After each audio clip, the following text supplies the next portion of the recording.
congratulations for the movie. I Thank think you. it's wonderful to see a film in which women are running not only live, the story and everything. Thank you. Especially now with all the problems that... Quite. I know, it's been the- quite nice. I've had two very strong female characters this year. I feel like the world needs them, so I'm glad to be part of that. Wait, I want to know, 15 years ago you became internationally accepted as an actress, if you want. You were always working, you started very young, but then Pearl Harbor, what was the Right. impact of that film in your career? I guess it changed completely. You know, the funny thing about that is they said that a lot to us at the time with Josh and me, you know, watch out, it's all going to be very different.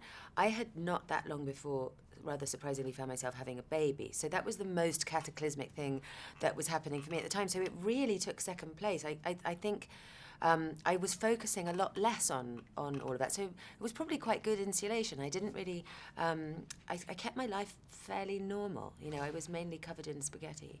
I can tell that this film was directed by a woman because Yeah. it has a wonderful feeling, it's different, and she's also European, and it's Yeah. different. And Yeah. how was your experience? I think that was one of the things that was really important about, you know, obviously the big question when you do the fifth movie in a series is, you know, why do it in the first place? And I think that for me, I really wanted it to be a very emotional journey for the character, and I felt like there was a lot of questions that had come up in the other movies that we really wanted to answer, and that Anna felt very similar, and she was, as much as she was a fan of the movies, I think it was very important to her to really accentuate that element and put her own stamp on it. With this job that you do, it comes fame and notability, and then tabloid subculture. How do you feel about it, and what do you do to protect the right to be private? Because nobody needs to, you know, interfere in... Yeah, I mean, I think that's one of the things that's a weird trade-off, you know, with this. I think I just avoid reading any of that stuff because it's never really what's going on. And I think you could, you know, anyone reading anything about themselves that's not true can get very stimulated and upset, and like, it's better just to not read it and just to let it sort of happen off stage, I think. What do you like the most about doing what you do? You're every year or every few months you become another person for a few months or Yeah. something like that. Is that it?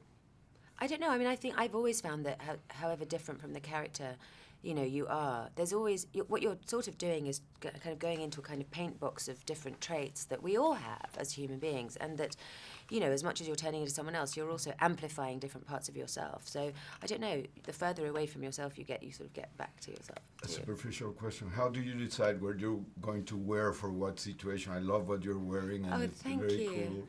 cool. Well, I mean, I don't take a huge amount of time over it. I kind of know what I like now. I've been doing this a while, so it's sort of yes, no, yes, quite easy now. Is it tough to deal with all this work? Yeah, I mean, it can be. I think it was harder for me when my daughter was, you know, 18 months old, and we were, you know, filming in, you know, strange locations in Budapest with werewolves and things like that. It was much harder, but I really enjoy what I'm doing, so I think that helps a lot. How do you see your future as an actress? I'm hoping that I can get to continue this apprenticeship that I've been doing all this time and continue to do things that frighten me and challenge me and are different.